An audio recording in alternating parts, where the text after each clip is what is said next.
Paula berjalan menuju kamar putranya. Di sana, dia seketika membeku. Dia melihat Daniel sedang membuka pakaian bawah si bungsu. Daniel menyentuh bagian yang tak seharusnya.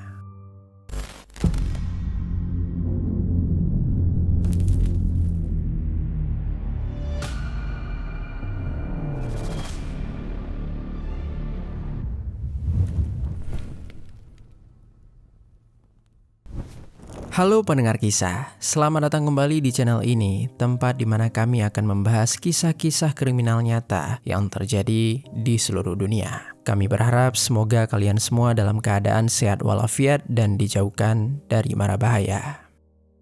Coba bayangkan apa yang akan kalian lakukan kepada seseorang yang melakukan tindakan tak senonoh terhadap putra kalian. Bagaimana perasaan kalian saat melihat secara langsung perilaku menjijikan tersebut? Beberapa bulan kemarin di sebuah wilayah di negara Brazil, seorang janda melakukan aksi pemisahan kepala terhadap pacarnya setelah dia menyaksikan langsung perbuatan bejat yang dilakukan pacarnya terhadap buah hatinya yang masih begitu kecil. Pengeksekusian yang dilakukan wanita tersebut menggemparkan seluruh masyarakat di sana dan mayoritas banyak mendukung dirinya.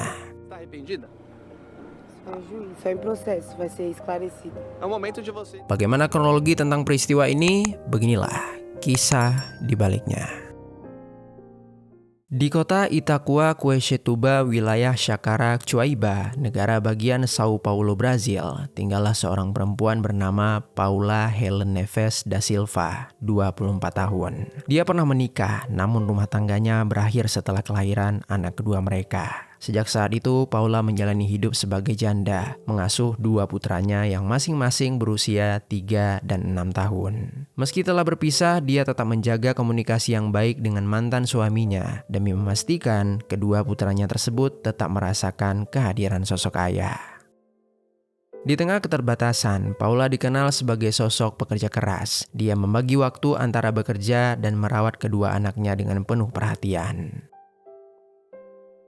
Di samping itu, di dalam kehidupan pribadi Paula ini baru saja kembali menjalin sebuah hubungan asmara dengan seorang pria bernama Daniel dos Santos, berusia 32 tahun. Hubungan mereka terbilang singkat, baru berjalan sekitar 2 bulan, tetapi keduanya sudah memutuskan untuk tinggal bersama di apartemen yang disewakan oleh Paula. Di mata Paula, Daniel ini merupakan sosok pria yang tampak dewasa dan bertanggung jawab. Dia terlihat mampu bersikap bijak dalam menghadapi suatu masalah, seolah-olah dia bisa menjadi tempat Paula bergantung. Kehadirannya di kehidupan Paula juga seperti membawa rasa aman yang sudah lama tak dirasakan oleh Paula. Awalnya, Paula merasa telah menemukan pendamping terakhir yang paling sempurna. Daniel bisa menjadi sosok ayah pengganti yang luar biasa bagi kedua putranya. Daniel tidak keberatan menjaga mereka, menyiapkan makanan, hingga rela menenangkan anak-anak Paula tersebut ketika mereka sedang rewel. Di mata Paula, kesabaran Daniel seperti bukti kasih sayang yang tulus. Bahkan kedua putranya juga sering mencari keberadaan Daniel jika pria itu sedang tidak di apartemen. Kepercayaan tersebut tumbuh begitu kuat hingga Paula merasa tenang membiarkan mereka dalam pengawasan Daniel. Namun singkat cerita, rasa aman itu perlahan-lahan mulai retak karena terjadinya sesuatu yang janggal pada Daniel. Semua bermula ketika Paula bangun dari tidurnya pada jam dini hari. Dengan kesadaran yang belum terkumpul penuh, Paula berjalan menuju kamar putranya. Di sana, dia seketika membeku. Dia melihat Daniel sedang membuka pakaian bawah si bungsu. Daniel menyentuh bagian yang tak seharusnya. Dengan jantung berdegup kencang, Paula spontan menegur. Daniel lalu menjawab dengan nada yang sangat tenang. Dia beralasan dia sedang membersihkan kotoran dan ingin menggantikan pakaian si bungsu. Saat itu Paula mencoba untuk tetap tenang. Dia menepis rasa curiganya. Namun ternyata kejadian itu malah terus berulang. Polanya selalu sama. Daniel melakukan rutinitas itu tepat saat Paula sedang tertidur lelap. Dan setiap kali Paula bertanya, Daniel selalu menjawab dengan alasan yang sama. Padahal sebelum tidur, Paula selalu mengganti pakaian kedua buah hatinya.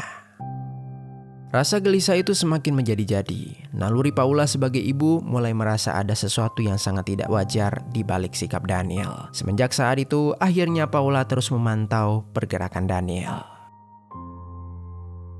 Singkat cerita, pada suatu malam di tanggal 28 Maret 2026, Paula dan Daniel berencana untuk keluar rumah sejenak. Tidak diketahui pasti dengan siapa kedua putra Paula ditinggalkan, tetapi besar kemungkinan anak pertama mereka sudah cukup besar untuk diminta menjaga rumah sekaligus mengawasi adiknya. Setelah semuanya dirasa aman, Paula dan Daniel pergi meninggalkan rumah menuju ke sebuah lokasi tempat untuk mabuk-mabukan. Setibanya mereka di sana, terlihat lampu-lampu temaram dan suara gelas yang saling beradu. Di tempat itu mereka bertemu dengan seorang teman bernama Samuel Christian Silva Santos. Ketiganya berbincang, saling meluapkan masalah masing-masing. Waktu berlalu tanpa terasa, percakapan semakin larut, gelas demi gelas mulai habis, dan suasana di malam itu perlahan berubah. Minuman alkohol mulai mempengaruhi kesadaran mereka, ditambah konsumsi obat-obatan terlarang yang membuat keadaan semakin tak terkendali.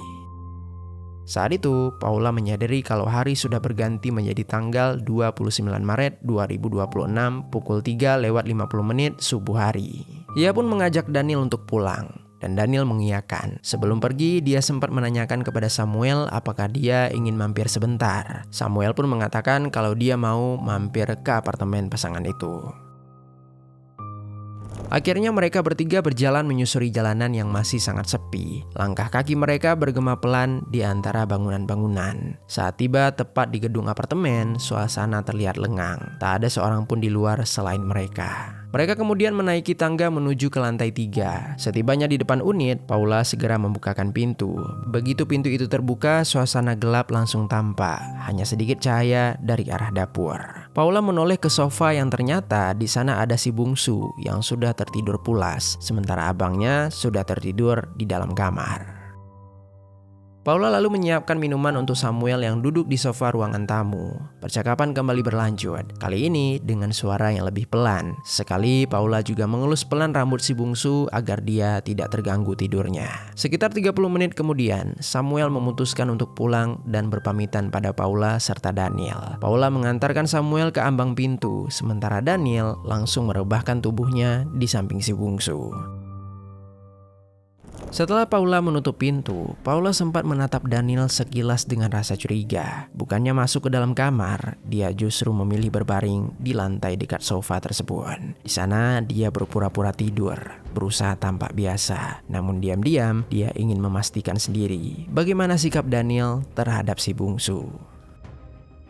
Tak lama setelah dia memejamkan mata, Paula merasa Daniel bergerak dari tidurnya. Tanpa sepengetahuan Daniel, Paula pun membuka mata dengan nafas yang tertahan. Betapa terkejutnya Paula setelah dia melihat Daniel membelakangi dirinya dan tengah melakukan perbuatan tercela tersebut. Kali ini perbuatan itu jauh lebih tak terbayangkan dari yang sebelum-sebelumnya. Dia benar-benar melakukan tindakan tak senonoh. Paula refleks menutup mulut, degup jantungnya semakin tak beraturan. Rasa amarah mendadak membuat dia kehilangan untuk berpikir jernih. Dengan situasi ruang tamu yang masih gelap, Paula bergegas melangkah ke dapur untuk mengambil sebuah pisau bergerigi. Dia kemudian kembali ke ruang tamu dan masih melihat Daniel melakukan tindakan itu. Dari arah belakang, dia menarik Daniel dan membalikkan tubuhnya. Paula seketika mengayunkan pisau ke arah Daniel, tepat di bagian perut. Daniel refleks menarik tancapan pisau itu. Lalu dia mencoba membalas serangan kepada Paula. Paula kemudian menangkap pisau dengan telapak tangan kanannya, hingga membuat telapaknya itu terluka. Keduanya saling tarik-menarik pisau. Dalam keadaan kacau, Paula mengayunkan pukulan ke arah perut Daniel yang telah terluka. Mendadak, Daniel mengerang kesakitan dan pisau pun beralih ke tangan Paula.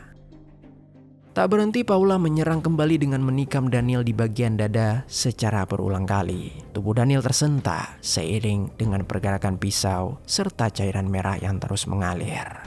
Di saat yang bersamaan, Daniel mulai merasa lemas, tubuhnya kejang, pandangannya mulai kabur, hingga akhirnya dalam sekejap Daniel tewas meregang nyawa. Melihat Daniel tak lagi bergerak, Paula mencoba untuk menghentikan tusukannya. Dia lalu mengecek denyut nadi Daniel. Di saat itulah dia sadar kalau Daniel sudah tak lagi bernyawa. Bukannya merasa panik, Paula kemudian menggendong putranya untuk dibawa ke dalam kamar supaya si bungsu tersebut tidak melihat apa yang telah dia lakukan. Setelah itu Paula kembali ke ruang tamu. Emosinya di saat itu masih membara. Dia belum puas dengan apa yang telah dia lakukan terhadap pacarnya tersebut.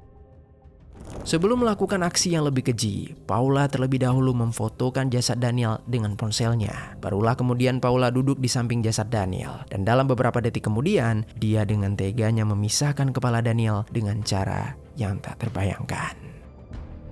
Setelah berhasil, Paula mengambil sebuah ransel hitam, lalu dia masukkan kepala Daniel ke dalam ransel tersebut. Ransel itu dibiarkan begitu saja tergeletak di lantai ruang tamu. Sementara itu, Paula berlanjut dengan menyeret jasad Daniel ke dalam sebuah kamar mandi.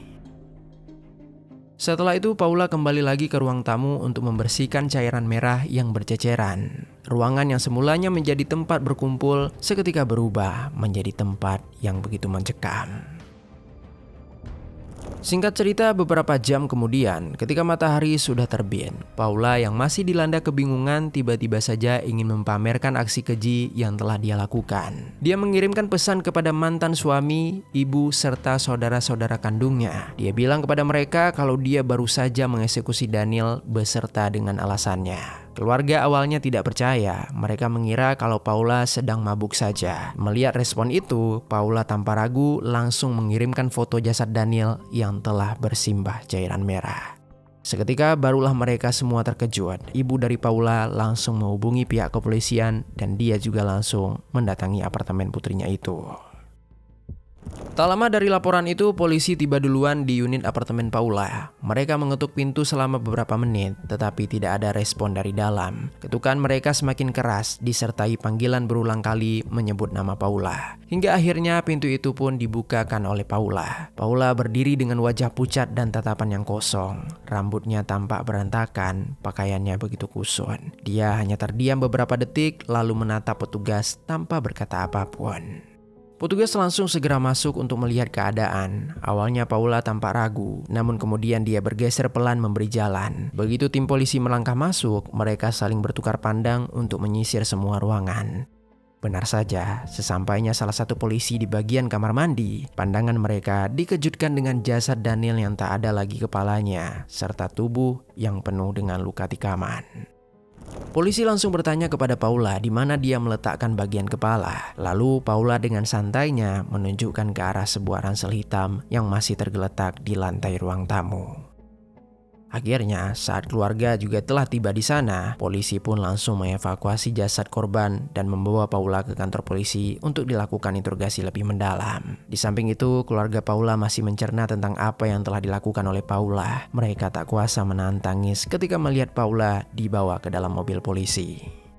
Saat polisi menginterogasi Paula, polisi menanyakan apa alasan Paula melakukan tindakan sekejam itu. Paula kemudian menceritakan apa yang telah dilakukan oleh Daniel terhadap kedua putranya. Dengan nada tenang, polisi kemudian mengajukan pertanyaan lain. Seberapa yakin kalau di malam itu Paula sadar? Paula kemudian menjawab kalau dia memang baru saja mengonsumsi minuman beralkohol, tetapi dia yakin kalau Daniel telah melakukan tindakan bejat tersebut. Polisi kembali bertanya apakah Paula merasa menyesal. Paula berkata kalau dia sama sekali tidak menyesal. Justru dia merasa puas karena dia telah membalas dendam atas tindakan pacarnya yang begitu bejat.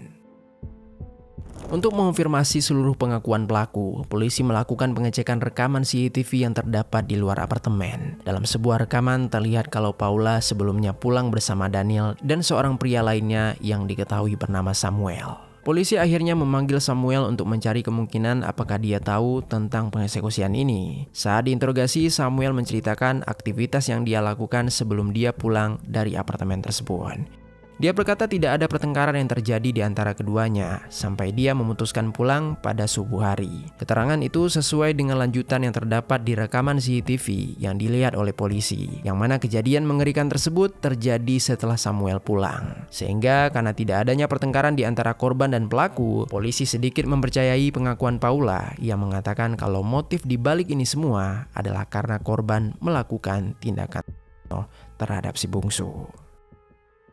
Singkat cerita, beberapa hari berselang, Paula akhirnya didakwa atas pengeksekusian berencana yang cukup berat. Namun hingga saat video ini dibuat, polisi masih mengusut apakah korban benar-benar melakukan tindakan bejatnya kepada kedua buah hati Paula. Jika nanti kejadian itu benar-benar terjadi, ada kemungkinan Paula mendapatkan hukuman yang lebih ringan. Tetapi berdasarkan dakwaannya sementara, kemungkinan Paula akan terancam hukuman penjara seumur hidup. Kasus ini cukup banyak menarik perhatian publik. Mayoritas masyarakat di sana mendukung atas tindakan yang dilakukan oleh pelaku. Dari salah satu komentar, ada yang menyebutkan kalau putra dari pelaku lebih baik trauma karena sang ibu dipenjara atas pembelaan dirinya dibandingkan dia harus mengalami trauma karena tindakan yang dilakukan korban. Bahkan di postingan lain juga ada yang menyebutkan kalau dia tidak setuju dengan pengeksekusian tetapi setuju dengan tindakan pelaku. Tetapi tak bisa dipungkiri, masih ada dampak besar yang ditinggalkan dari peristiwa ini. Dua putra Paula kini harus menjalani hidup dengan kenyataan pahit. Mereka kehilangan sosok ibu sekaligus mengganti ayah yang sempat mereka anggap begitu dekat. Kasus ini juga menyisakan pertanyaan yang hingga kini belum sepenuhnya terjawab. Apakah benar tindakan tak senonoh itu terjadi seperti yang dikatakan Paula, ataukah ada faktor lain yang turut memicu kejadian tragis tersebut? Jawaban atas pertanyaan itu menjadi kunci penting dalam menentukan bagaimana publik dan hukum akan memandang terhadap kasus ke depannya. Sekian kisah hari ini, mudah-mudahan ada pelajaran baik yang dapat kita ambil.